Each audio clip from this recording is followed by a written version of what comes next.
Welcome back. After our drone failure in the last match, I am glad to not see any Vexers or, Yeah, or definitely. Ishtars. Okay, we've got Atlas Alliance versus Evoke. What do we have on the board?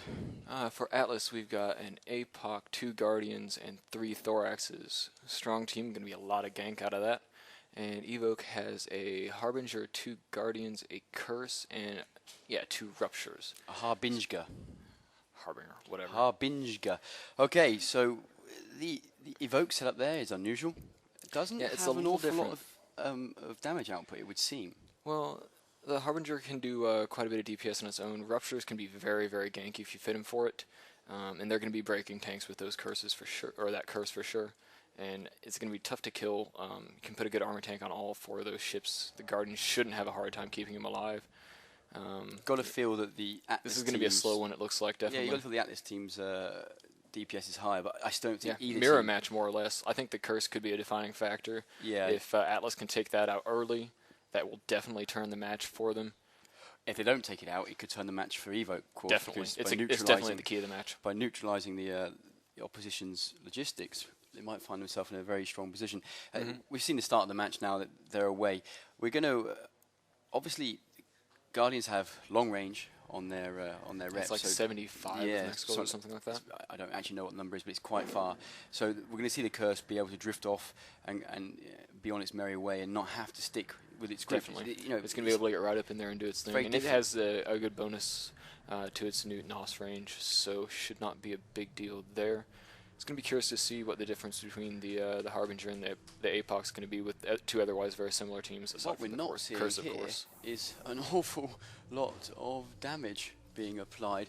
We've got they're kind of spaced out quite a ways. we've got this is a strange one. We're not seeing much damage. Well, you got the drones going and doing their things, Yeah. and what do you got there for Evoke's drones? Do you think the ruptures are set with 220s or Could be. 425s or something? Autocannons? We'll see how they fly him. It looks like they're coming in not terrifically fast. And Okay, drone swarm of epicness there. We still aren't seeing drones. Are those drones ECM drones? Can someone? Yeah, they are. Yeah, So ECM drones for everyone. Drones are all ECM drones. So they've obviously put those ECM drones on the logistics ships of the So other this team. could just be a straight out brawl if they can manage to keep jam cycles on those. Could be Curse- interesting. That curse beginning to take damage, but instantly Yeah, back he's up. getting hurt, and the Guardian as well. And they've gone to work on 2 different targets, on the Guardian and the curse. I'm not seeing any damage level against Atlas right Did now. I just see Unless they're drones taking going out, unless they're working on the APOC. Yeah, that could have been was there a smart bomb or something? It's a lot of dust. I just saw a lot of little mini explosions. I looked away from the screen, unfortunately.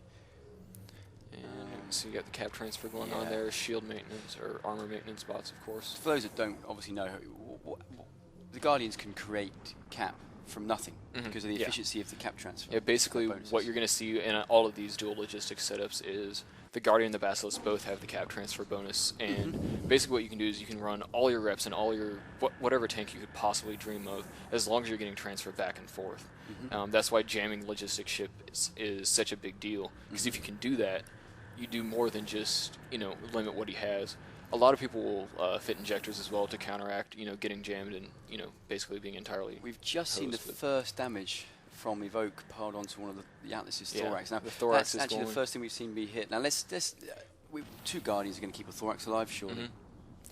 One would assume, but he's Although- getting hurt pretty good. Let's just hope those Guardians aren't jammed, eh? Well, actually, I hope they are. So we see some pretty explosions. Nope, it looks like at least one of them's unjammed And and pulling it back, but so they're we saw working some, through him pretty well. We saw some autocannon fire, I think, from one of the ruptures.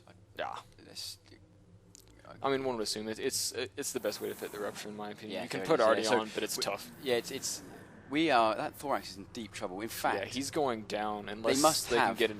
they simply must have one of those Guardians jammed. If Definitely. Not, at least Which one is, of them. I mean, that can be a lot of damage out of those out of those ships, and of course the curse is still around, so they could have capped one out, got lucky jam on the other one. And that, Who that knows? thorax is Structures bleeding now. and taking damage. Ouch. So Yeah, that thorax that's is a going lot to of die. damage. So Go now, ruptures. so if they can kill Bring in one, the gank. if they can kill one thorax, they can kill them all.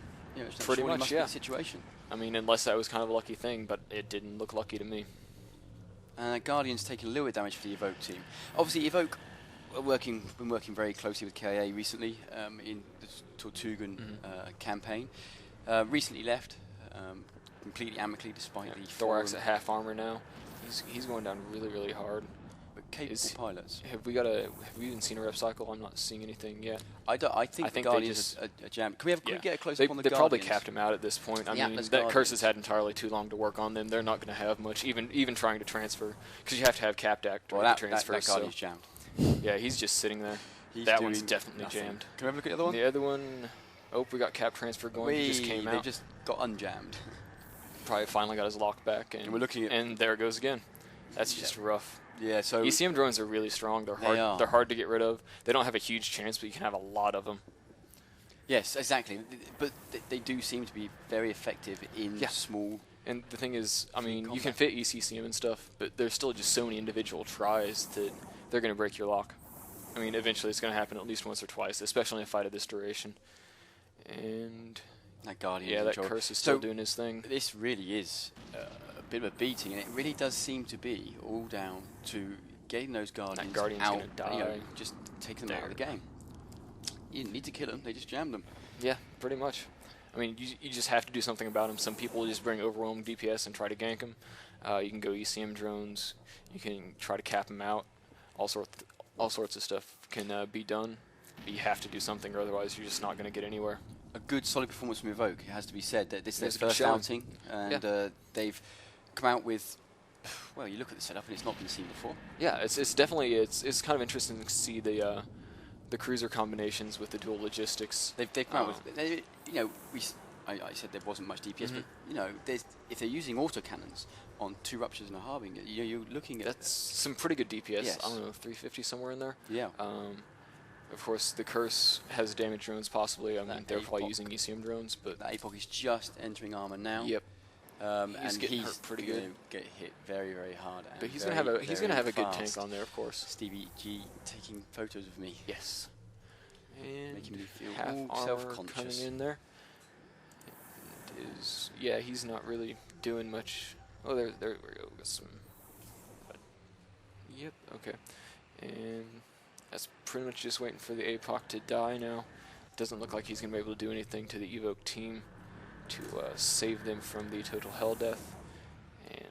And that's how it's gonna be. That's really structure now, and he's going down. Yeah, I mean, Evoke, they can play. Just all there is to it. There you go. Really total hell death for Evoke. Way to start it. Great match, and very solid performance from Evoke. We'll see what the boys in the studio think of that one.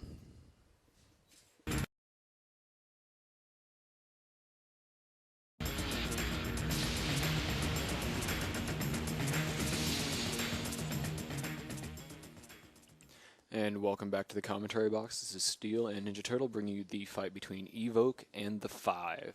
What do you see, Turtle? I see a lot of logistics ships, as usual. Evoke amazing, right? Yeah, Evoke has brought out the tried and tested double Megathron, double Guardian with a couple Vigils.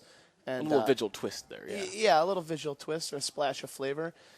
And how about the 5? Yeah, the 5 have a little bit of an interesting setup with the Harbinger dual Guardians. Is that a it looks like curse and... Yeah, a curse and 2 thoraxes. It's certainly going to be a long, drawn-out match, and barring some sort of event. Well, I mean, the 5 have a chance with the curse. They haven't really proven terrifically effective in limiting the Guardian's logistic abilities. Just the cap transfer, especially if they're running dual transfers. Right. You can put a ludicrous amount of cap through those things, and you're really not going to be able to get rid of it. I'd say the 5's best chances to gank the Vigils and hold on. I think it could be kind of tough keeping the thoraxes alive. The Harbinger is a pretty beastly tank for Tech 1, so it should be easy to keep alive for the Guardians. Just depends on what they're trying to do with those Vigils. I mean, you'd assume target painting, maybe a little tracking disruption. Depends on what you want to go with, but... and it looks like the match has started. Yep, and those Vigils, cap transfer. Those Vigils immediately going into high orbit. Yep, they're just moving it right out. Assuming they're going to be Benny Hill style Vigils. Yeah, we got a Guardian taking some good damage, but instantly wrapped full. I assume the Harbinger's taking damage. No, No, not at all. Doesn't look like anybody from the 5 is taking any Yeah, hits they yet. got a little ways to go yet, though, before it really gets nasty. There the drones go. So we see those cross and see some damage thrown there. And they're working on the Guardian. Minor damage applied to the other Guardian, and one of the Vigils took a little bit, looks like maybe. Yeah, song and dance time. Waiting for the Megathrons to get in and see if they can break the dual Guardian tank there. Yeah, it's still no damage to anybody on the 5. Yeah, we got a nice shot of some lasers hitting the Guardian there. Pretty lasers. Gorgeous. Looks like we got some neutralization as well from the curse, of course. Gorgeous graphics from this new engine. Yeah, I love it. Hadn't seen it until I came out here. Yep. So yeah, stunning stuff. Still running the classic. But yeah, just see a lot of armor transfer, cab transfer. What do we got? We got some maintenance drones there, of course, from the Guardians. So we've been seeing a lot of these dual logistic setups, and they just do not make for an interesting fight, especially when each team we've got has damage one. on the thorax there. There we go. Yeah. Finally some hits They're going hitting him across. pretty hard. The Megas have finally come into range, and we're going to see Yeah. some stuff thrown. And those thoraxes, not They're repping him. not a lot of Might be breaking him a little bit. Yeah, not so much. There's the rest of the cycle. not much of a too much of a buffer there, but enough for the Guardian to keep it Yeah, back up. you can easily get a good couple thousand armor on there with some decent resists. But that you would assume that would definitely be the weak point of that team, and if you're going to try to break it, that would definitely be the place. Yeah, Huge in chunks a of match coming out of like those this, Megathrons. it seems like the only It's a thing you lot could of go damage. for They is- might be getting through him. Do we have ECM drones out? Have we seen that? Yeah, and I mean, it's possible they might have jammed one of the Guardians. That would definitely give 2 Megathrons a good chance there. Just hammerheads, pretty much. Yeah. Just maintenance and damage, it looks like, yeah. And the thorax is holding on as well. A little bit of a scary moment for him. I bet he had to hang on to it a little bit there. That Guardian We have some smart bombing from... What was that? There was smart bombing there? Oh, and a load of drones go pop. Yeah, one of the Megas has a smart bomb fitted, so they're going to be popping all those maintenance drones. Damage level over almost the entire 5 team there. That's pretty nice to see. Just shield damage, though. It's going to be really hell for those Guardians trying to keep that up, though. It's a good tactic. I'd expect to see a little bit more of this coming through. Especially with that fire spread out between 3 or 4 members on the 5. Yeah, definitely. Looks like if those Megas can get up in the Guardians' faces, that could definitely make it a bad day trying to rep everything. But they're going to have to start switching targets, moving things around. That first Guardian for Evoke looks like it's slipping armor there. Yeah, they're putting it on him pretty well. Looks like he might have dozed off a little bit, maybe. I don't know. He's holding on pretty well. He's getting repped. They could just be breaking him down, but they weren't having trouble earlier. Let's see what changed. I mean, they might not be able to get help from the 2 Megathrons at this point, having run the smart bombs. But a lot of maintenance drones were lost as well. That could make the difference as far as DPS goes, letting the Harbingers go through. Maybe the curse got enough neutralization there to cap the 1 Guardian out, but they brought him pretty much back to full, so it was not enough to save him. Yeah, we do have the ECs out there, so there could have been a jam cycle on the other Guardian at that point. Good stuff for that. But with the smart bombs in play, you can't really see those ECM drones lasting all that long. And we just see a little bit more damage leveled. Still trying on that thorax, and I really doubt they're going to get through him. Yeah. I really don't see that happening for him at this point. No target changes of any kind. Everybody's just giving up, trying to confuse, 2 competent logistics pilots is just not going to happen. Both teams using their logistics very, very well to keep their smaller ships alive. Oh, nice chunk out of the thorax there, though. That's a lot of damage. Yeah, Maybe it looks like they might have brought those Megathrons to bear on those thorax. They definitely. Maybe they were orbiting a little bit for positioning with the smart bombs. And now they're just sitting at 0 and just trying to rock him. It looks like we got one of them webbed and another another smart bomb burst. Smart bombs taking out a load more drones of both teams, actually. Probably one of the prettiest sights in the game. Just a huge drone furball there. Yeah, shiny, sparkly things. It's good stuff. There definitely looks like they're having a really good go at that thorax. They might be able to, if they can get several wrecking hits in a volley, they could get through that armor and really start taking them out. But counting on wrecking hits is not really a good way to go. And looks like they switched the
And welcome back to the commentary booth for the first Group F match of the afternoon. We have Destiny versus Evoke. Ninja, you want to run down the ships? Yeah, Destiny and Evoke, one of the tightest matches in Group F at this point. Destiny's brought out 2 Megathrons, 2 Curses, and 3 Griffins. Evoke, sometimes the only thing I'm more confused by than the setups are the commercials we see before. They brought a Harbinger, a Curse, 1, 2, 3, 4, 5, 6 Ruptures, and a Vigil. And it'll be interesting to see if those Ruptures are artillery or autocannon fits, because that will make a very big difference in the tactics here. It looks from our camera screens that they're actually autocannon Ruptures, so hopefully we'll see a fair bit of damage kicking around. Yeah, it seems that you would be correct. And Rupture, not a bad ship, but against 2 Megathrons and no logistics, I don't think they're going to be able to do much. Well, then again, autocannons come with a fairly long fall off, so hopefully they'll be able to stay outside of the Mega's web range. It's just a case of, did the Megathrons bring null with them or any form of long range ammo? And we are off. The Mega's shooting off immediately towards the Harbinger. Up and away. Yeah, and it looks like the Destiny team have dropped a hell of a lot of hammerheads.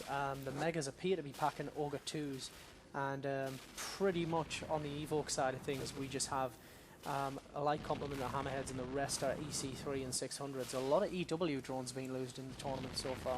Yeah, and they're very, very helpful, especially when you can get them in large packs from 6 or 7 ships. And that's part of the reason why a 10 Thorax setup, aside from the very respectable DPS it shoots out, is because you have a monstrous complement of EC drones. Yeah, I think electronic warfare pretty much in this tournament, as in last tournament, it was a bit more with damps in the last tournament, but this time around, very heavy on electronic warfare, most of the teams, and a hell of a lot of cap warfare. Destiny is falling left and right. I would not have picked them to lose this match based on the setups, but they have lost everything except their 2 Megathrons and their 2 Curses. Yep, all the EW frigates for Destiny now dead. It looks as if the Curse for Evoke may be in trouble. Yeah, without any logistics, it's just a matter of time or staying out of range. Yeah, something, of course, that the Curse is pretty good at doing. Yes. I should imagine that will probably be the hammerheads from the Destiny team actually chasing that guy down. And as we can see there, the Curse for the Evoke team down and out. They've started working on one of the Ruptures. While meanwhile, Megathron dropping very, very quickly. And it looks to me as if they've probably called him primary. A lot of DPS coming from those Ruptures as he slips into structure. Holy cow. Yeah, he's going down pretty hard. And it doesn't look like he's able to target anything at this point, and he is out of this match, almost. Yeah, but definitely looks like the damage that we're seeing on those Ruptures is spread because of the sheer amount of EC3 and 600s, EW drones, for those of you who aren't familiar with the names. Evoke have an absolute crap ton of them out on the field. Yeah, just a load of them. And quantity over quality with EC drones, it seems to be the matter of the matches these days. Yeah, there's a hell of a lot of drones out there and a hell of a lot of jamming strength. Again, you can see there the second Megathron from Destiny. Probably going to go down within the next 30 seconds or so. And it looks like we've lost a Rupture on... Oh, no, we've lost... we lost the Curse on the Curse, right. Yeah. But as the second Megathron for Destiny slips into structure, seems Evoke would have this all wrapped up.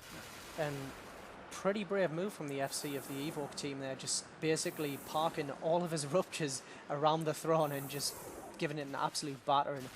And there it goes.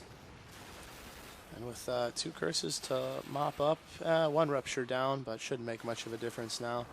With autocannons, obviously cap not really necessary, except for any sort of MWD that you need to stay in range of the Curse. Yeah, I think the only issue that these 2 Curse pilots are going to have, like you've said, is not being able to neutralize the damage from the 5 remaining Ruptures. And it looks like they've gotten some, what are those? Are those Valkyrie 2s all over those Ruptures? Yeah, the Destiny team appear to be fielding just basically a full complement of hammerheads. There are still Ogre 2s in space as well, but those are actually abandoned from the Mega that just went down. looks as if we have 10 Hammerhead 2s from the Curses still in space, and that's probably what's throwing the damage down on those ruptures. And that first curse is melting into structure. Oh, very quickly goodbye. Yeah, absolutely. It's not really a great thing. Great deal those things can tank, to be honest. Right. Very interesting move by Evoke. We don't see a lot of Minmatar ships in the tournament. Yeah. In fact, looking at the ISD thread that we had, that they're so kindly produced for us, there's pretty much 11% of the ships that have been fielded have been Minmatar in the tournament. Yeah, right. And compared to the 72% Caldari and Galenti combined, it's and they don't we don't see a lot of Minmatar logistics either, which the Scimitar can be a very, very powerful ship, especially in this case when you can put tracking links on your ruptures. Yeah, and that's pretty much it. The fight is over. Not a total hell death, but a very, very good showing from Evoke. So with that, I think we'll go back to Spiral in the studio.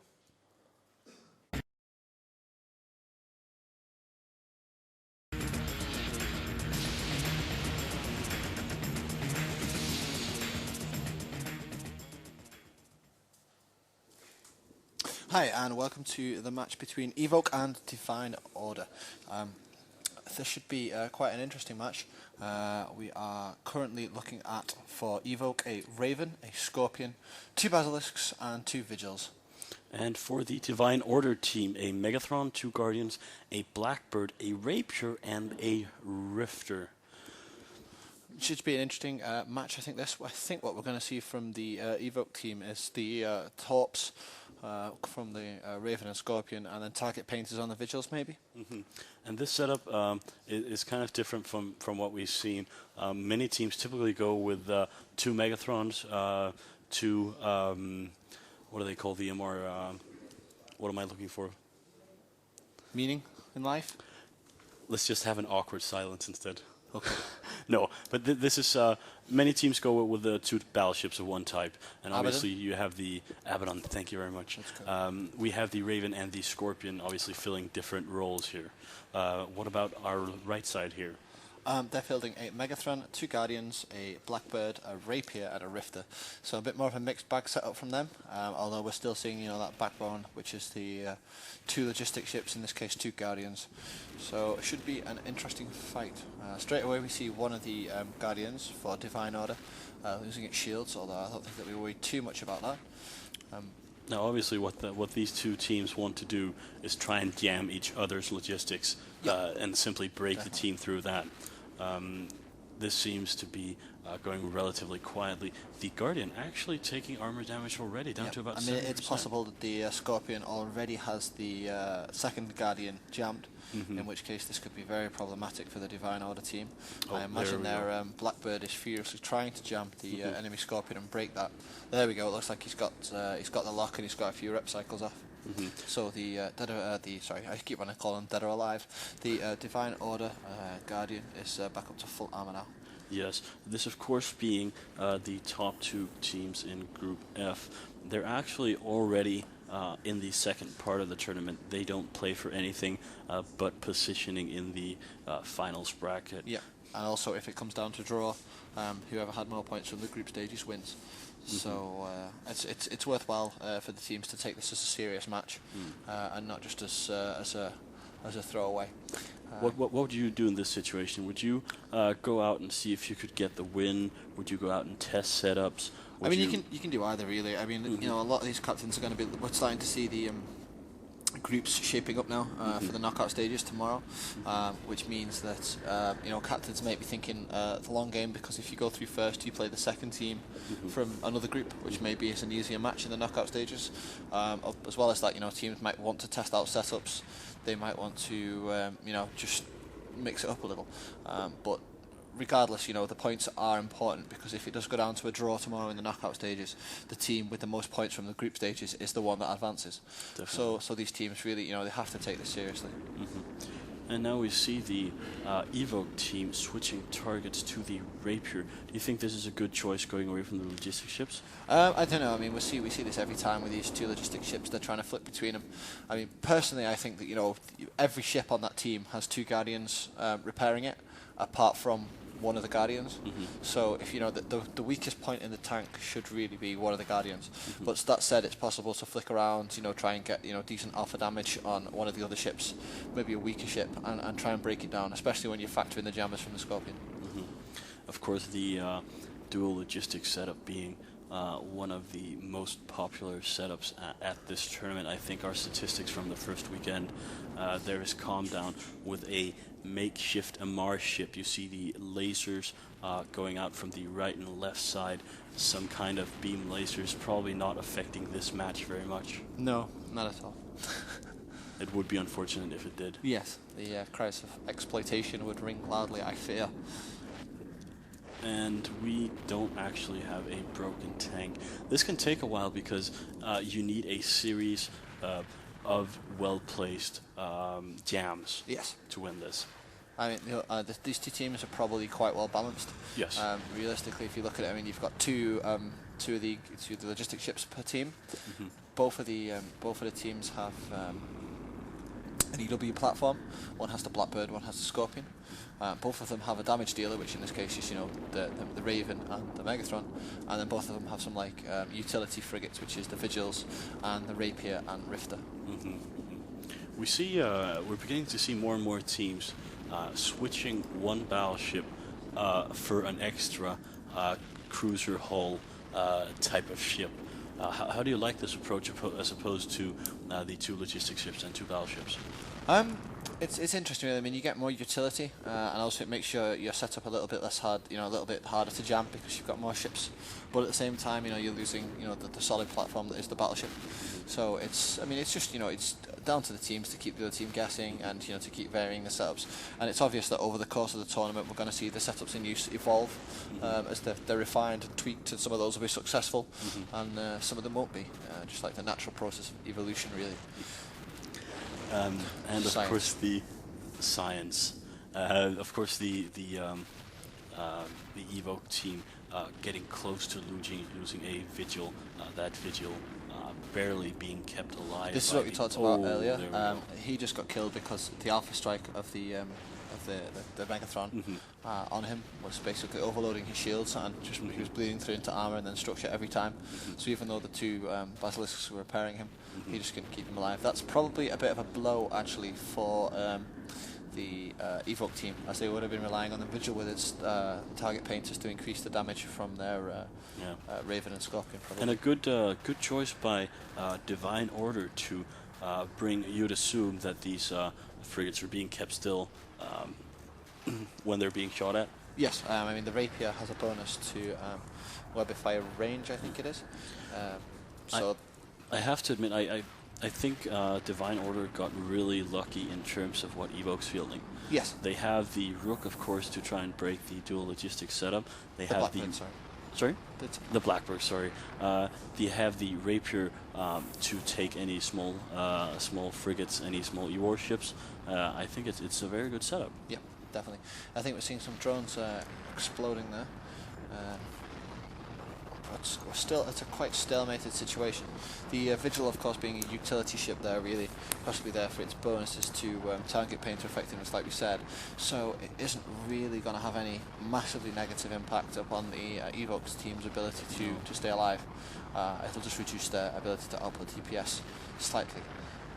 We can see the Rapier now for the Divine Order team taking damage. Although it doesn't look to be running him too much, the Guardians look to be on him. He's holding steady at about 70% armor, and there we go. He's just received a large amount of repair, probably from the two Guardians. The Rapier being completely wrapped up again. Of course, a target change now and then can be very beneficial, or so we've seen at least. Yeah, just quickly flicking around through the targets and making the logistic ships pilots' jobs a nightmare, really, because they have to be constantly aware and ready to flick the armor reps over at a moment's notice. And of course, with armor reps as well, it's not like shields. You don't get the amount at the start of the cycle. So it's all the more important for the Guardian pilots to be fully aware of what's going on, and all the more difficult for them if Evoke starts switching targets rapidly. Yes, definitely. Of course. Slightly harder to do that with missiles as well, as with lasers, you press F with pew-pews. You press the key and the damage is, instantaneously there. With missiles, you get some idea that they're heading towards the target before they actually hit. Definitely. So just a few seconds extra warning there. And a target switch again by Evoke. The Blackbird suddenly leaving shields very soon, about 20%, 30% right now, and dropping. And the Rifter taking damage at the same time. We're seeing a very good damage spread here by the Evoke team, obviously trying to create something and get out of this stalemate. The Rapier taking a little bit again. The Rifter looking like it is okay after all, hovering at 50% shields. Let's see here, and we have the lovely Stevie right beside us here, coming in to watch the match. The Blackbird now completely out of shields, while the Rapier is being repped up again. We're not seeing much focus on Divine Order's logistics ships. Yeah, again we can see the Evoke team switching targets, but I think we're in a quite stalemated situation here. The Rapier is holding at about 80% armor. For these, we've of course talked about having to. There is Stevie for our hearing impaired audience, obviously translating everything we're saying. Do you think that it's a problem that they're not bringing that much E-War? I mean, they're obviously not bringing enough E-War to break these tanks. No, definitely not. There is... that, of course, being sign language for breaking a tank. Yes. This is quite distracting, I do apologise. I think both teams here, they've got no real way of breaking down the... they haven't got enough E-War, they haven't got any newts or NOS ships there, so they really have no effective way, especially with the Blackbird and the Scorpion fielding E-War on opposing sides. So, like, it's, I have to admit, I like either the dual curse setup, dual Rook or Blackbird, or simply a mix of the two. Yeah, it's I don't know. I mean, it's a little bit. They've brought quite a mix by. They've got the tank and damage or whatever, but they probably could have swapped out one of the Blackbirds for a curse maybe, or the Rapier. I think a curse would have been more useful to them in this situation than the Rapier. So I think this is still just stalemated at the minute. But, that was a strange experience. Very, yes. And there isn't really much happening. I don't really anticipate we'll see an end to this. But Divine Order will actually win this one on points, won't they? Yes. It'll be not an amazing victory, but it'll give them some points. Yeah. I don't think it'll be enough to alter the position of the group. So Evoke still go through top, and if it stays the same, Divine Order get a few points and go through. Yes. If this stalemate continues, Evoke will go through as number 1 on 425 points. The Divine Order will pass through second with 310 points. That being the already decided Group F. Coming into today, we already knew who was going on to the next stage. Let's see, who are the targets now, having shifted to the Blackbird, also being armor rep there. Let's see, anything else going on? Still nothing really going on here. It's quite a bit of a board draw at the minute. Most of the shields on the Divine Order side recharging on their own, and no real damage being taken anywhere amongst the Evoke pilots. This is not going anywhere. No, I don't think so. I mean, we might see, unless somebody has a significant change of tactics, whatever both teams are doing at the minute, it's not really working. Unless we see, I mean, if we, look at all the webbed battleships there. I'm sure that's doing a world of good. The question is, we of course have the option to log on to EVE Online and read you a bit of fan fiction. I'm not sure we actually have time for that, but that is a very... Oh, hold on here. The Blackbird dropping to 10% armor, now being rep, but I think it's going to be it for this. It's gone. It's gone. This is an interesting turn up for the Bucks here. The Evoke team have just managed to kill the Divine Order Blackbird. This is an interesting thing because the Dead or Alive team will now lose their E-War completely. So what we might see now is the Scorpion from Evoke trying to jam up one of the Guardians and then just literally kill the other Guardian whilst it can't rep on its own.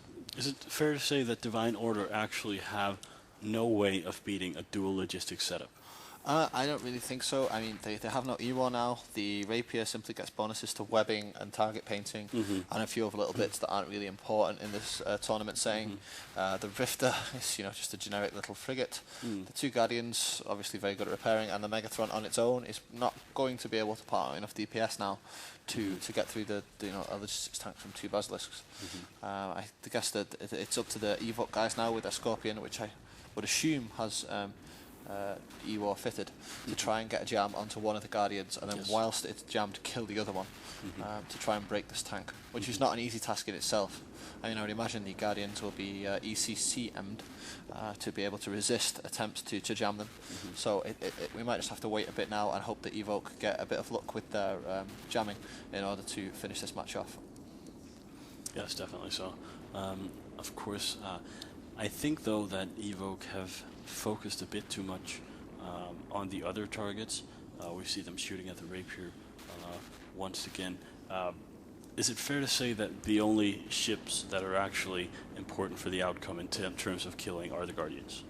I think so, yeah. I mean, the Guardians, the keys to that entire setup. If you kill them, the Megatron, the Rapier, the Rifter are not going to do much on their own. I've just been told we have under 2 minutes remaining now. So I think this is really the last-ditch attempt from Evoke to kill this Guardian. They need to get it down, and they need to get it down fast. Of course, there's nothing wrong with killing the support ships around them, but the real game breaker here is the logistic ships. Yes, definitely. 40 seconds left. The call has just gone out in local. I don't think we're going to see any more ship deaths in this fight, which means that the Evoke team will win it on points, I think, having killed a Blackbird and only lost a Vigil. And they actually just killed the Rifter. Did they? Yep. Yes. So Evoke definitely in a winning position here. They probably just realised that there wasn't long left to go in the match and decided to gank the Rifter for a few extra points there. I don't think they've got enough time left. 10 seconds, call has just gone out, so I think the Guardian of Divine Order is fairly safe. A bit of a boring match there, but still two teams playing it quite safe, as they already both know that they're into the knockout stages. Evoke just taking it by a Blackbird and a Rifter, as opposed to losing only a Vigil. Yes. The match has been called, the match is now over, and we'll go to the studio with Sparrow and the guys and see if they're still awake.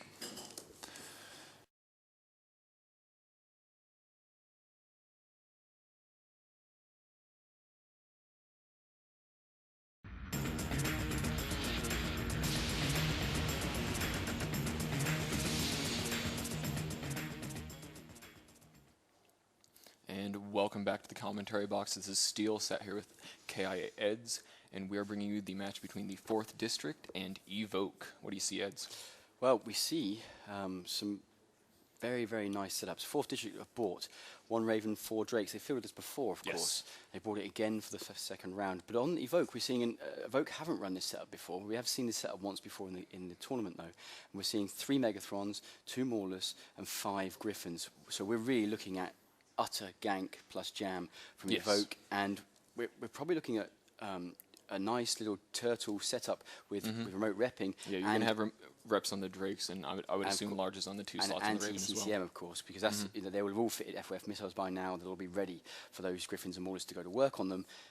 So that's one of the weaknesses of the shield tank in the tournament, though, is the necessity for ECCM. Exactly. Really can compromise your tank very quickly, especially on the Drake. What a view! For me, obviously, Megas. you know who I am. They're so pretty. We did this yesterday. This is what we love to do, and you look at those ships, and they are just sex. Yeah, the new model is just absolute sex. It really is. And it looks like we are go. We are seeing a lot of drones instantly released, and they're all jamming drones. From ECM drones are out and moving towards the Griffin group there. Yeah, so what, they're going to try and jam the frigates? And you can see it a little bit here, kind of the way it works. The Megas came in at 0, and they basically left themselves having to go 50 kilometers to get to the 4th District team. But the Griffin and Mollusk group has come in at 50. And the way the angles worked out, the Drakes are actually fairly close to the Griffins, and we see the bottom. We're about to see huge damage hit that Raven, though. We are seeing the frigates coming in really fast. See, it's such a beautiful setup, because the opposition, the Ravens and the Drakes, have to go to work on the frigates, and it takes time to lock and to and kill. Evoke is actually fielding ECM drones as well. We just saw those pop out there. And 3 Blaster Megathrons are going to tear. And they're down a Griffin, and looks like we have another one taking damage. Not seeing a lot of damage leveled. We can't see the Raven's shields there. Raven's is down he's to about 1/3. 3/4 down. Well, he's almost down. And he's got smart bombs on. We saw a bunch of drones explode there. I see. For me, it's such a beautiful setup. Well, yeah, almost all of Evoke's drones just went out there, and we see that Raven entering armor now. He's going to try to bring it back, but he's going to go down. No chance. And they're down, what, 3 Griffins now, or a Maulus and 2 Griffins, sorry, as the Raven's entering structure and going to explode very shortly. 4th District still has a shot at this with the Drakes. ECM drones are out there doing their thing, interfering with the opposing E-War. The Drakes can have a very strong tank, which, seeing the really kind of lack of repping on that Raven, you would assume they're going to have strong tanks. I don't see this going any other way. What do you see there? It looks like we've got... Yeah, they've got the Mega Jam there. So they're reducing the DPS with some of the drones, and we see Evoke fielding the Hammerheads now coming out with the damage. This is definitely going to hurt that 4th Drake for the 4th District there. The problem with going down really, really fast. The problem that so 4th much damage. District have had in this fight is that they've had to go to work on 7 frigates. It takes time.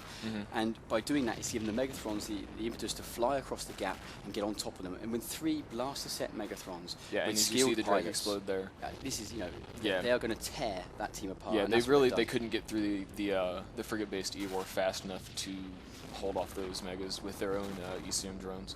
So yeah, we're going to see the 2nd Drake there go down pretty fast. He's pulling it back. It looks like he's getting some help from his friends. He has no chance. That's what he has. You cannot tank that type of damage output in a battle cruiser. You can't do it in a well-set battleship. I mean, there's really no single ship, barring very, very pimped out, setups on Tranquility that are going to be even able to tank tank 3 Megas. That's, you're looking at about 3,000 DPS there. So much hurt. Oh, it's beautiful, isn't it? He goes into armor and he's going to explode. That pretty shiny. Makes me kind of horny. Yeah. Is that but bad? We do see the Mega taking some damage now. He's about half armored, but that's not going to be nearly enough to save him. No, and he's getting love from his friends, so he probably isn't even going to reach pretty structure. thick. I don't think they're going to lose that. They are denied the total hell death, but Evoke pulls through with a very nice setup. And so, well, we saw the setup run yesterday by KA. We ran it to directly combat against the Twin Guardian setup or the Twin Basilisk setup. We've seen it today, brought out and demolish a Caldari heavy missile spamming setup. Yeah. Obviously, it has its weaknesses, but as setups go, fairly strong. Yeah, I mean, it's a strong setup, especially in the smaller arena. Just so much damage, and it's hard to get rid of. It's easy. It's a little susceptible to E-War, but with the frigate-based E-War that you can bring there, once you get that jam with the Moluses in there, that lock time gives you so much of a window to get a 2nd jam and a 3rd jam and a 4th jam. So you're just done. And that's pretty much what we saw there as the last Drake goes down and Evoke pulls through. So we're going to take that back to the studio.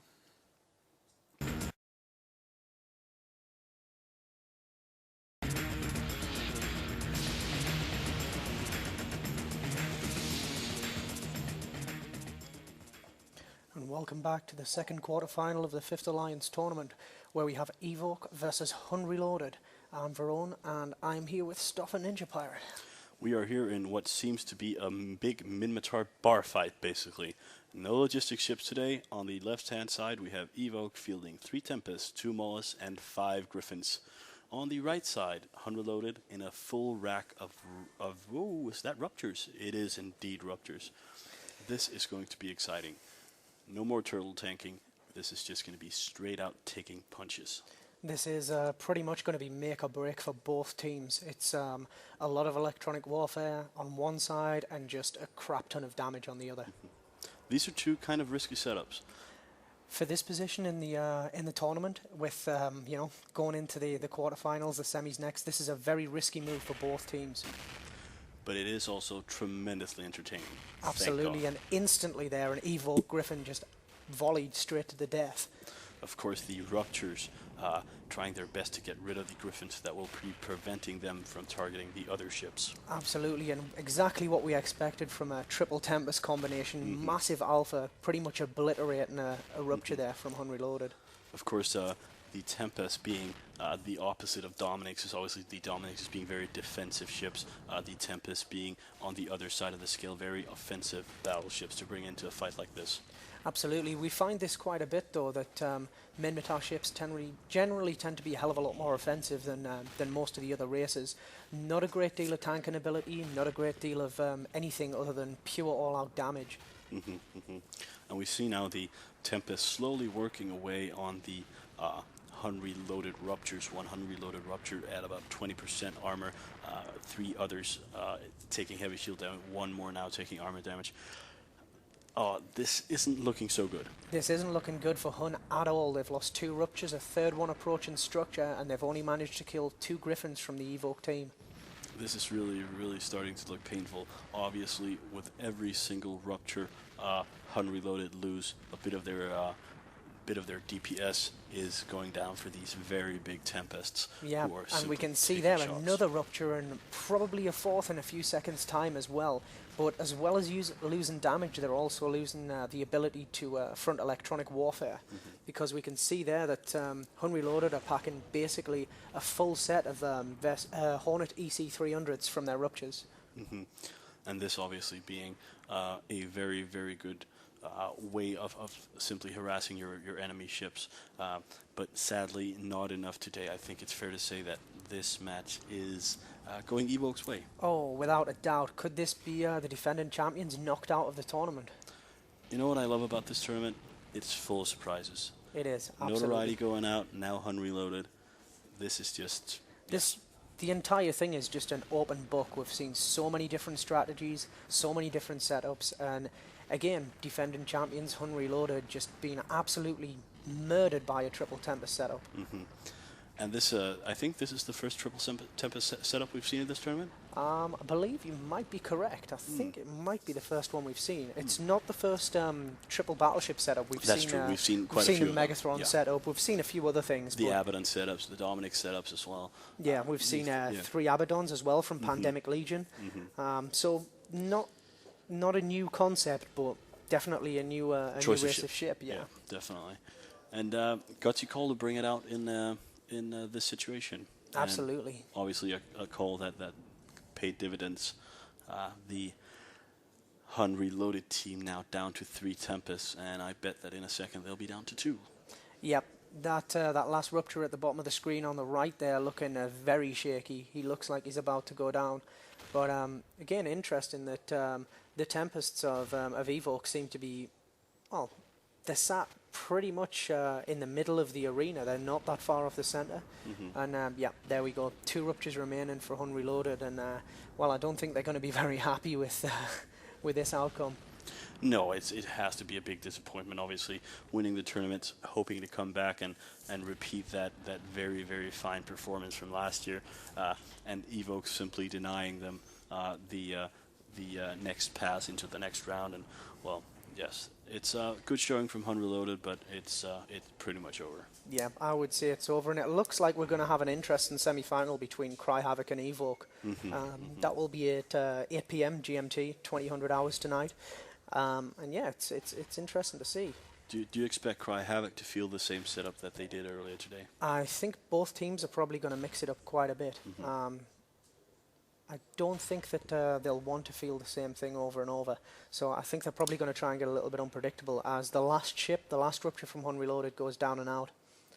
Well, congratulations to Evoke, and let's go back and talk to our friend Spiral Junkie.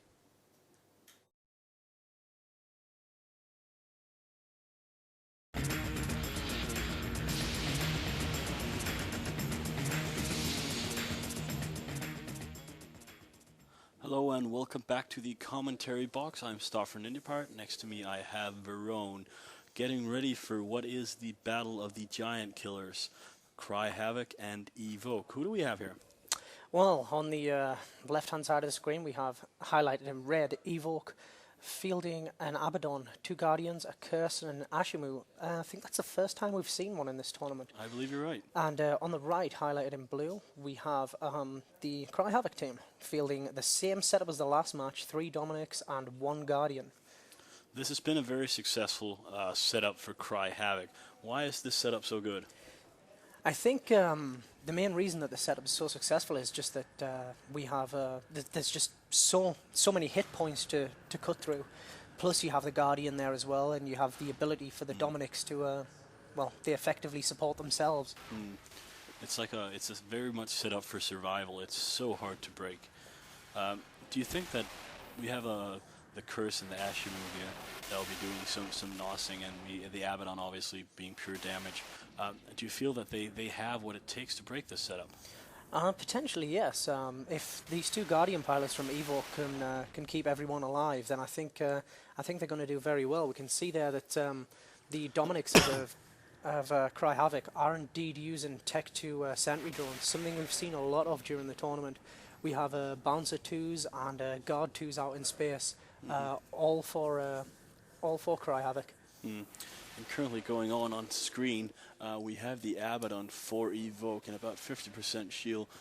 The second Guardian and the first Guardian also now taking shield damage, but nothing that's going to end this game. Yeah, we're not seeing a hell of a lot of drone use in this match at present. Like I said, we've just got the guards and a few bouncers out in space. We've seen now that Evoke, one of their ships, I believe it may have been the Ashimu, has dropped a set of Warrior 2s. But you can see there the Guardian from the Evoke team. Yeah, there's a bit of a stalemate going on here. Just a bit of shield damage being thrown back and forth between the teams. Obviously, Cry Havoc fielding the same setup for third, fourth time in a row, I'm not sure, but this has been a very successful setup for them. It's not the most flashy and entertaining setup, but it's a setup that wins games. It's extremely hard to break while still doing a bit of damage.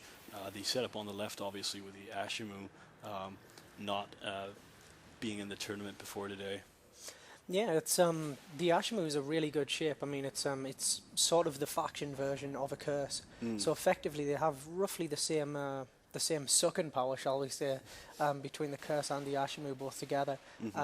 Very solid tank as well if you actually fit it correctly on Tranquility, actually in combat.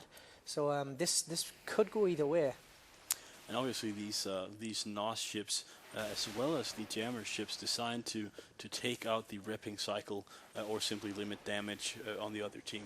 Absolutely, I think this is going to be a very, very drawn-out match. It's it's dual logistics one side, it's very, very heavy turtle tank the other side, and I think the only thing that's really going to break this is probably Cap Warfare. I must say that Cry Havoc bringing the same setup, it surprises me somewhat that Evoke aren't doing better job at taking these drones out with smart bombs, for example. Absolutely, we can see that for the Evoke team now, we also have hammerheads in the air as well, probably from their Curse. Cry Havoc seem to have deployed a large group of Hornet EC300s as well as some standard heavies, Wasps, mixture of Wasps and Augurs. And the Evoke team, the second Guardian at about 80% armor, but getting repped, not looking to be in that much trouble, relatively stable around that number. And the Cry Havoc team not really taking any damage at all, just a little bit of shield damage on that top Dominix, but otherwise that team is untouched. Yeah, it's there isn't other than the Abaddon on the Evoke team, there isn't actually a massive amount of DPS. So I think it is going to take them a while to wear down the Cry Havoc team if they do indeed get aggressive. I must admit that being Evoke, I would have. They have a setup that's very good against dual logistics. They have two very good NOS ships that could lock down one logistics ship and simply kill the other. But they must have known that Cry Havoc are not going to bring dual logistics. Yeah, they must have done. I mean, I'm not sure exactly what the train of thought was with Cry Havoc, but I think a few people have expressed the opinion, both on the couch and in the commentary box, that we were going to see a lot of the really heavy turtle tanks, just basically for survivability, to guarantee that you go through to the next round. We have the Ashimu now down to about 40% shield, 30, 20, dropping down to 10 and about to go into armor, which I imagine the Guardians will start repping in a second. Yeah, I should imagine that Ashimu pilot is already called to both the Guardian pilots on voice comms to actually have their rep switch to him. You can see there straight away the Ashimu receiving armor from both logistic ships. Of course, one of the disadvantages of this Dominic setup, apart from it being very easy to counter with smart bombs, is of course that the damage isn't instant. I mean, if you have the Megathrons, which has been a popular ship, that shoots and the damage comes instantly. The Dominic's drones having to move from target to target, and in situations where the targets are far away, it becomes relatively predictable who the target is.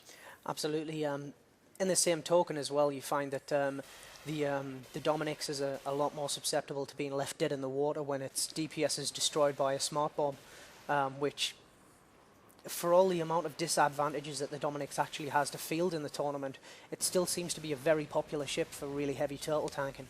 And Cry Havoc have just used it to perfection these past few fights, having beaten Notoriety and Molotov Coalition. Phalanx Alliance, two very solid teams in this competition. Yeah, it's been a bit of a strange outcome in the first half of the bracket there. Really, the favourites we thought would go through were the exact opposites to those who are fighting right now. So yeah, it's been a real roller coaster ride for a lot of the alliances in the tournament, I think. It definitely has. And at the moment, we are still at a bit of a standstill. Not much happening on the left side of the screen. On the right side of the screen, the Guardian at about 80% armor.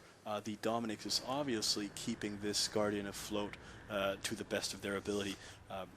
It's going up and down, but fairly stable. It doesn't seem that this tank here is breaking. Yeah, it looks as if the Evoke team have actually dropped out Vespa EC600s now in the hope that they may be able to get a jam on that Guardian of the Cry Havoc team. But I've just been informed actually that Cry Havoc will go through on points if this does end up as a stalemate. Oh, okay. Of course, Evoke needing to do something then. Under a bit of pressure, this cannot go on, or Evoke are simply out of this tournament. They need some results right here, and I think bringing out the EW drones was a good choice, because you need some jams on this Repic cycle. Absolutely, and it looks like yet again Evoke don't really seem to be very decisive with the use of drones. The EC600s have been put away again, and we now have light armor maintenance bots in space. Okay. That, of course, not really gaining them any points. Ashimu now on about 80% armor, taking a bit of damage. Might have been just to support the Guardians here, but still an absolute stalemate. And as we mentioned before, a stalemate. Cry Havoc will win if this continues. Yeah, absolutely. If I was an Evoke pilot or the Evoke FC, and I knew we were in this position, I would be seriously considering trying to get some DPS on that Guardian and trying to at least score some points to secure the win. And yeah, those light maintenance drones are obviously to help repair, but let's be honest, you have two Guardians, you have to go on the offense. Absolutely, it's the light armor maintenance bot, not really exactly the best thing to repair a Guardian with. No. It would be better to try and bring your two Guardians in rather than relying on the light drones. And we have a bit of a target shift now. Seems the Dominic's on the top hand side is taking relatively heavy shield damage, about to go into armor, which we shall soon see. The Guardian and the other Dominic's is trying to assist this top Domi as it starts going into just slight armor. On the left side, the Curse having taken armor damage, otherwise relatively quiet. Absolutely, and just for anyone wondering who might be watching the broadcast, one of our cameras has again lost a ship. The ship is the Ashimu, Rota Baron of Evoke. He is actually still on screen on one of our cameras, but one of the camera ships has lost lock on him. So he is still in the fight, he is still competing, and Evoke still have not lost a ship. And Cry Havoc Dominic's at about 80% armor. This is, of course, the Abaddon just punching away at that Dominix, receiving all the help it can from its friends, but that Dominix is still dropping somehow. You would have thought they'd be on top of that now. Absolutely, it's well, this could be the break that Evoke needs to actually go through. Either way, if Cry Havoc can hold off the attack from Evoke, then they're pretty much secured in their place in the finals. But if Evoke can actually drop one of these Dominixes or even the Guardian, then they're going to secure the win. Of course, over the long run, what the Evoke team want to do is use this Ashimu and this Curse to simply take away Cap to prevent them from repairing, and then simply having the Abaddon do the damage, and the Guardian simply just keeping everyone alive. Absolutely, you can see there the Ashimu of the Evoke team using both neutralizers and NOS in an attempt to completely empty the cap. We've seen this used as a combination since changes came around on Tranquility, I believe roughly 6 to 8 months ago, when basically NOS used to completely empty the cap of a target ship, but now it's based on percentage of the target capacitor and the aggressor's capacitor. So with a Nosferatu, you can never fully empty another ship's cap. You need a neutralizer to get rock bottom. And interestingly enough, the Dominix on the right-hand side is at about 40 or 50%. It seems like these NOS and neutralizers are really hurting the Cry Havoc team. We could see a bit of a surprise here. Yeah, it's it would be nice to see Evoke go through. Cry Havoc obviously having the advantage if they can keep all their ships alive, but it definitely looks like Rakhmakan of Cry Havoc is in trouble in his Dominix. But again, the Ashimu, an absolutely outstanding cruiser, one of the best faction cruisers in game. In fact, it's very underestimated on the field.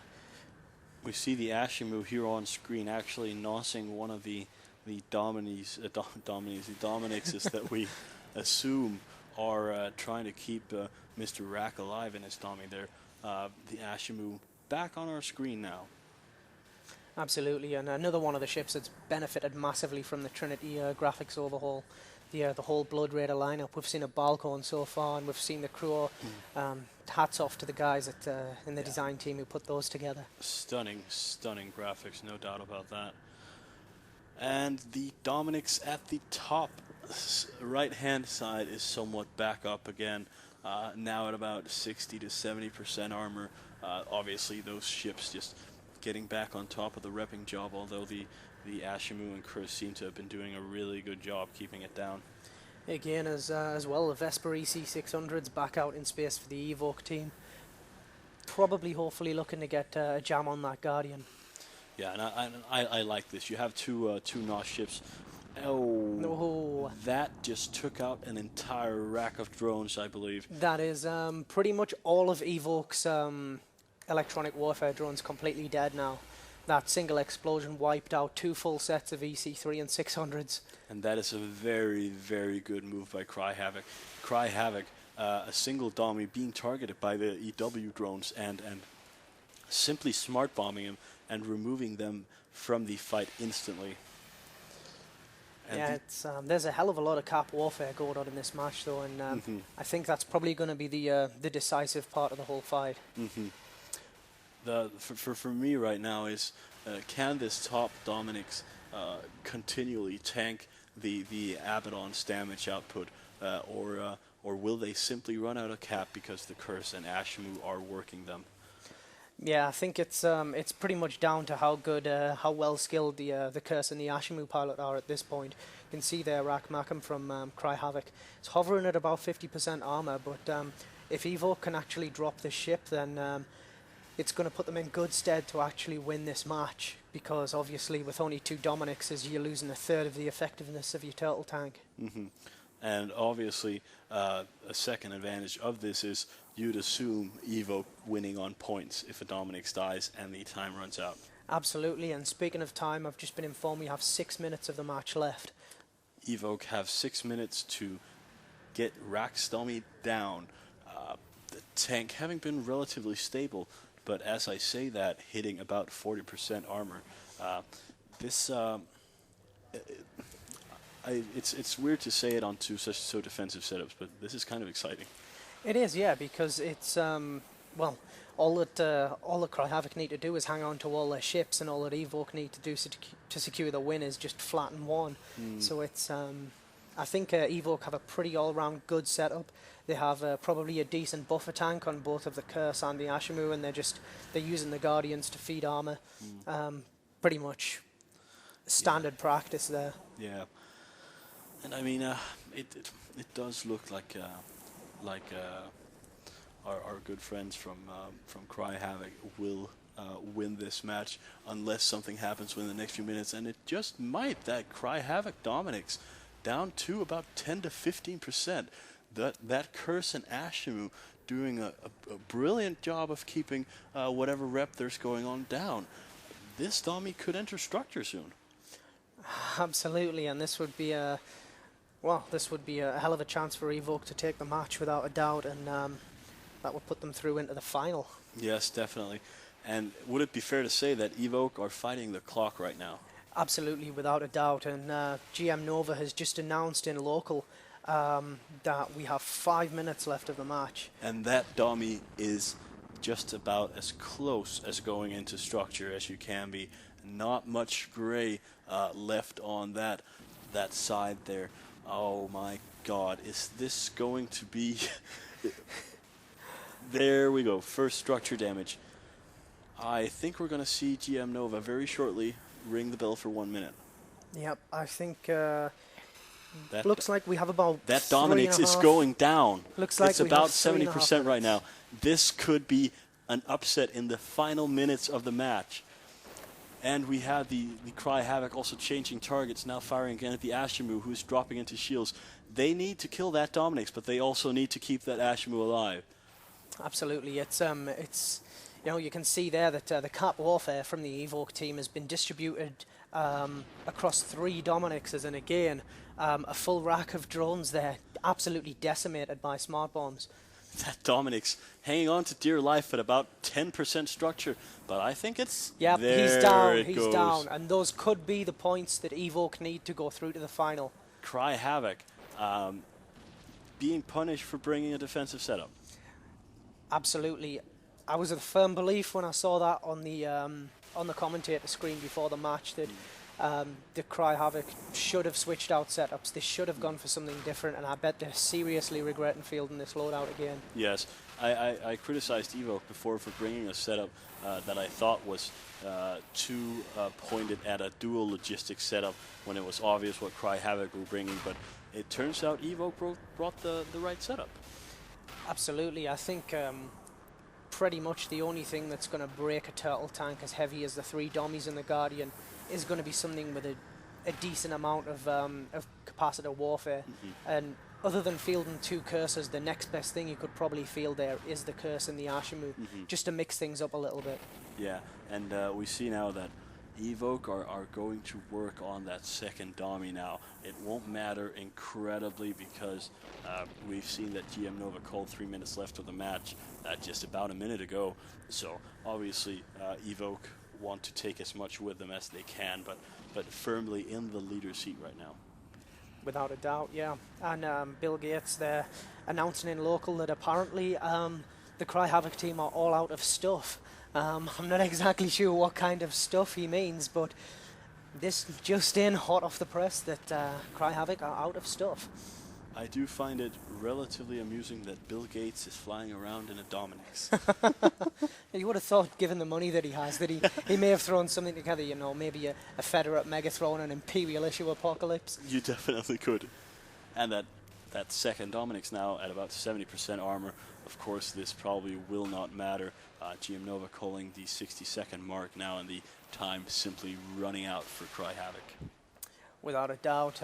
Looks like Evoke have got the final in the bag at this point. There is very little that is going to stop them from going through at this point. 20 seconds left on the clock. This match is pretty much over. A very defensive fight decided by 1 ship.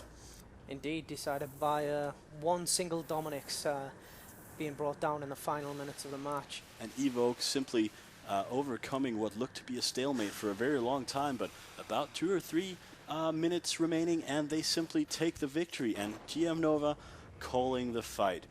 Congratulations, of course, to Evoke, and yes, Cry Havoc leave the tournament. Yep, that's it. That is, well, that's Cry Havoc down and out, and we'll pass back to Spiral in the studio.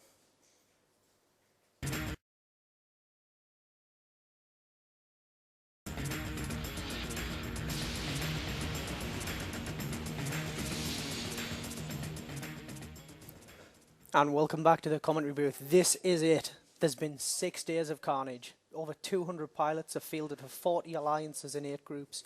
We've had 80 group matches, 8 knockout matches, and quarterfinals and semi-finals today, and this is it, the final of the Spring 2008 Alliance Tournament. And we have Evoke versus Tri. These setups are so amazing. We've gotten so excited we've taken off our pants. Just saying. We have on the left, we have Evoke, Harbinger, Curse, and almost a full set of ruptures. 6 ruptures, 1 Vigil. On the right side, we have 3 Megathrons, a Kaldari Navy Hookbill, 2 Maws, and 4 Griffins. These are fantastic final setups. This should be entertaining. This is just going to be awesome. We've seen how much carnage a big pack of ruptures causes. It's just, I just can't wait for this to start. We've got the 10-second countdown on local from GM Nova.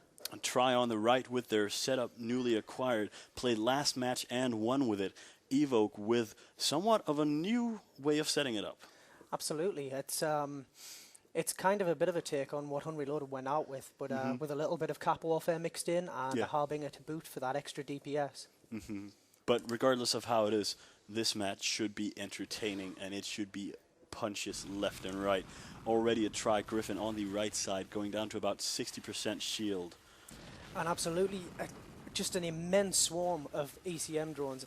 Mixture of Vespa EC600s and Hornet EC300s from Evoke, just absolutely swarming towards the Triumvirate team.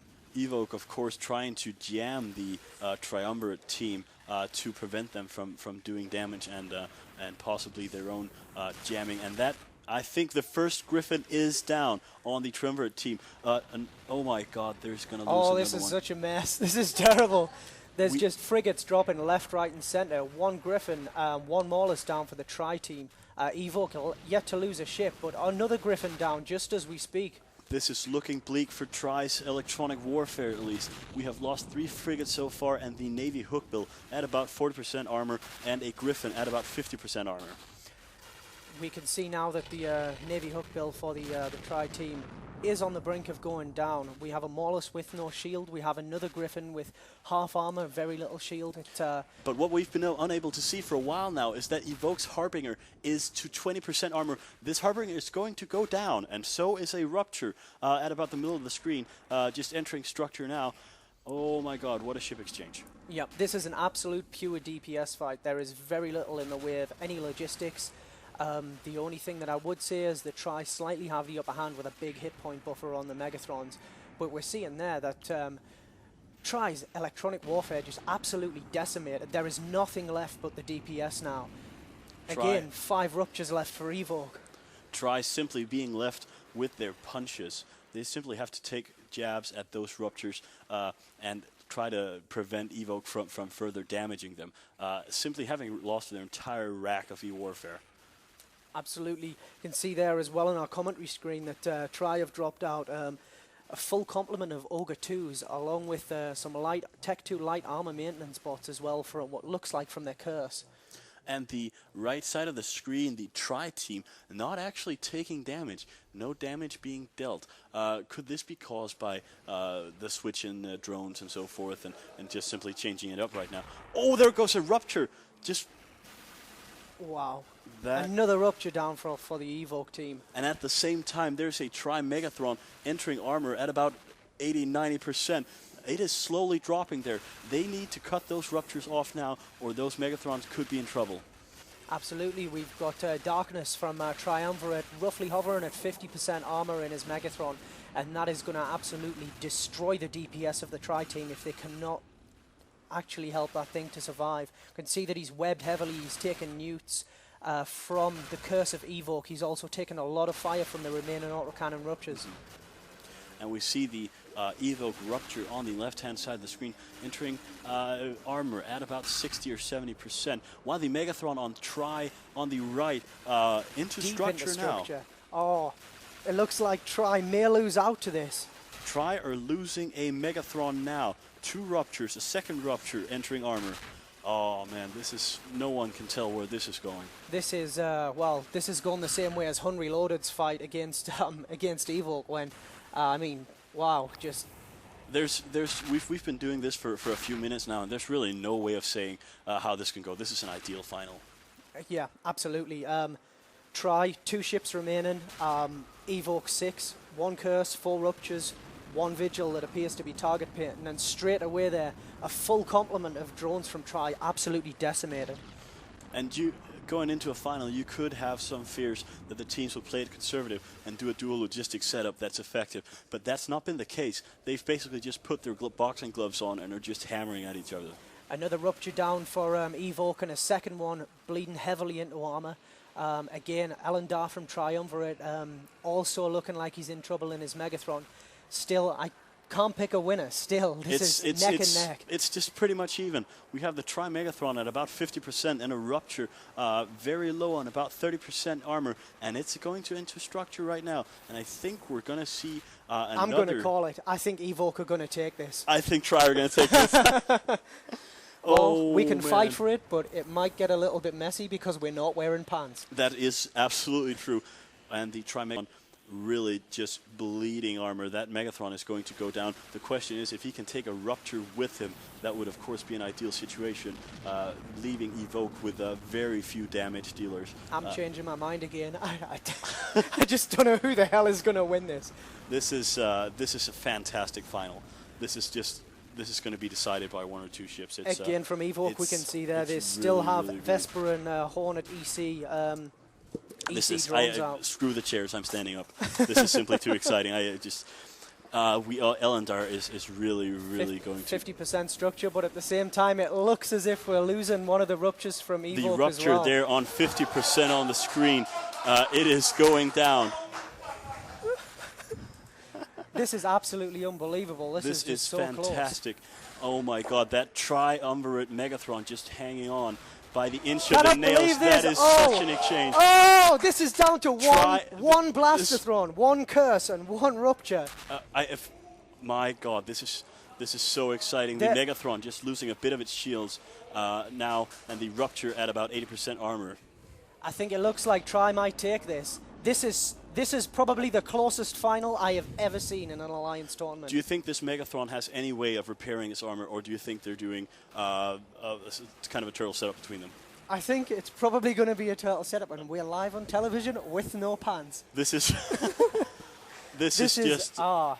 amazing. The Rupture now being relatively stable at about 50% armor, and the Megathron bleeding into armor. I think I might have to change my vote because at some point that Megathron is going to need to reload. This is a sustained engagement, and that might be the exact reason why the Rupture is stable at about 50% at the moment, because they need to take that damage out if that Megathron's going to survive. This is absolutely unbelievable. It's down to literally 2 DPS ships, 1 for each team left. And it's a fantastic showing by 2 teams who have obviously undefeated in this tournament, both of them. Great showing. That Rupture from Evoke just looking like he might be slipping too close to structure. I think that Rupture is going to go down. We have the shot of the Megathron right now, obviously being nosed by what looks like the curse. The Rupture slowly losing armor, and the curse taking damage. Yeah, it looks like the Megathron has actually switched its turrets to the curse, but still has drones on the Rupture. The drones would be, I believe, Ogre 2s. What do you think about this switching? I mean, dividing its damage. Isn't that a bit untraditional in this situation? To be honest, if I was that Megathron pilot, I would be crapping my pants right now because the entire tournament rests on one guy's shoulders. Well, we're not wearing pants. Stranger things have happened. Absolutely, without a doubt. But let's see. Oh, the Rupture is really in trouble now. It is completely out of armor. It should be going into structure very shortly. But will it go into structure fast enough, and will it help the Megathron? Borbisky from Tri, the lone Blasterthron pilot remaining in the final for the Tri team. just trying to hang on against what is effectively the Megathron's worst enemy, the Curse. Yes. Its cap is unstable enough without having to deal with a Curse. And the Curse, of course, just being there and doing whatever it can to make that Megathron pilot. I think this has pretty much reached a stalemate at this point. I believe the Megathron may be reloading. Yeah, obviously this is for many teams a bit of a break. It's completely out of cap, that Megathron. Also, obviously the Curse doing exactly what it's supposed to do, and that it looks very incapacitated. This is unbelievable. We're seeing no fire at all from the Megathron. Slight bit of shield regaining for the Rupture now. I believe the Mega may actually be capped out because he's still being very heavily neutered by the Curse. Yeah, I think there's no doubt that Curse has that Mega in a bit of a grip right now. And that Megathron needs its cap back, or this is going to be over. And Evoke could be taking this, snatching this victory out of the hands of Triumvirate. Just wow, I mean, what a final. This is really more than you could have hoped for. And let's see that Megathron just slowly but surely dropping into armor, and it is desperate for some cap. Absolutely. Pretty much, I really honestly don't think that Thrawn has anything left to give. He's just going to start now to bleed into structure. He's in pretty much the same position as the Rupture, and how close to call was this? This just came down to the last minute or two when this was decided. Basically, this was basically ended when there were 4 ships back on the arena. This is unreal. It really is. This is fantastic. The Rupture now for Evoke, slowly regaining shield, just ever so slowly. If nothing happens now, that Megathron is going to bleed structure, and Evoke are going to win this 5th Alliance tournament. Well, I'm completely speechless. I mean, what a final. What a match. And it's been 2 really, really good teams. Obviously, Triumvirates being somewhat favorites coming into this tournament, or at least being regarded as one of the upper teams. Evoke flying somewhat under the radar, but all of a sudden in the final and winning. Absolutely. So much silence, barely a word on the EVTV forums, and this is it. This pretty much is it. Bo Wabisky for Tri, the last remaining pilot at roughly about 25% structure. And the Curse once again just demonstrating just how good a tournament ship it is. It is a fantastic ship that many of the best teams have used for that exact reason. And I think this is pretty much it. Yeah, this is pretty much it. The last sliver of structure just about to vanish for Triumvirate's team. And that is it. That is it. Congratulations, Evoke, winners of the 5th Alliance tournament. That is it. As you can hear in the studio behind us, everyone is going wild, and congratulations to Evoke, 2008, Alliance Tournament champions. Definitely. This is Stuff for an India Pirate and Verone, and we are going back to Spiral Junkie.